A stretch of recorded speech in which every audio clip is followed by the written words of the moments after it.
அனைத்து பிரதேசங்களுக்கும் ஒரே சமமான ஜனாதிபதி நிதிகளை ஒதுக்கி இருக்கின்றார். அந்த வகையில் நாங்கள் யாழ்ப்பாணத்தில் உண்மையாகவே நாங்கள் வீதத்தை பார்க்கும்போது, பாதிக்கப்பட்ட வீதத்தை பார்க்கும்போது யாழ் மாவட்டத்தில் 8.48 வீதம் மக்கள் யாழ் மாவட்டத்தில் பாதிக்கப்பட்டிருக்கின்றார்கள். அதே போன்று கிளிநொச்சி பிரதேசத்தில் மக்களின் சனத்தொகையானது 1,35,000 மக்கள் தொகை குடும்பங்களை கொண்டுள்ளது.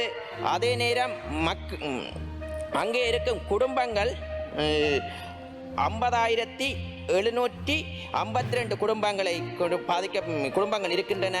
அதில் பாதிக்கப்பட்ட நபர்கள் 28,093 நபர்கள் பாதிக்கப்பட்டிருக்கிறார்கள். குடும்பங்கள் 8,778 குடும்பங்கள் கிளிநொச்சியில் பாதிக்கப்பட்டிருக்கிறார்கள்.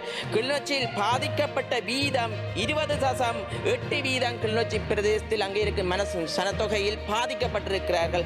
அந்த வகையில் அனைத்து பிரதேசங்களுக்கும் ஒரே விதமாக இந்த நாட்டின் தலைவர்கள் சேவை செய்கின்றார்கள். அதை நாங்கள் வாழ்த்த வேண்டும். உண்மையாகவே ஜனாதிபதி அவர்கள், நாட்டின் தலைவர்கள் அன்றைய தினம் விடிய காலமே இங்கே பார்லமெண்டத்தில் வந்து எங்களுக்கு உத்வேகம் அளித்ததன் நிமித்தமாகத்தான் நாங்கள் அங்கே அந்த பிரதேசத்துக்கு சென்று எங்களுக்கு ஒன்று தற்துணி ஒன்று ஏற்பட்டிருந்தது. ஜனாதிபதி அவர்கள் 3 நேர உணவை மக்களுக்கு உடனடியாக விநியோகிக்கும்படி உத்தரவை இட்டிருந்தார்கள். ஏனென்றால் அரச கட்டமைப்புகள், அரச இயந்திரத்துக்குள் இயற்றி கட்டப்பட்ட சட்டமூலங்கள்லாம் முன்னைய காலத்தில் இருந்தன.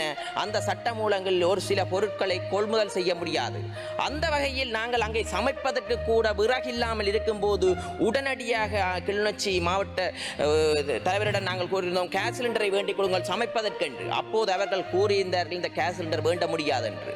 உடனடியாக நாங்கள் சொல்வோம், இல்லை வேண்டுங்கள், பிறகு பார்ப்போம், அல்லது நாங்கள் நிதியை ஏதாவது வகையில் திரட்டி தருகிறோம். அந்த வகையில் நாங்கள் அந்த நடவடிக்கையை அமைச்சரினூடாக நாங்கள் எடுத்திருந்தோம். பலர் விமர்சனங்களை செய்கிறார்கள். உண்மையாகவே நாங்கள் விமர்சனம் செய்வர்களிடம் நாங்கள் ஒன்றை கூறுகிறோம்,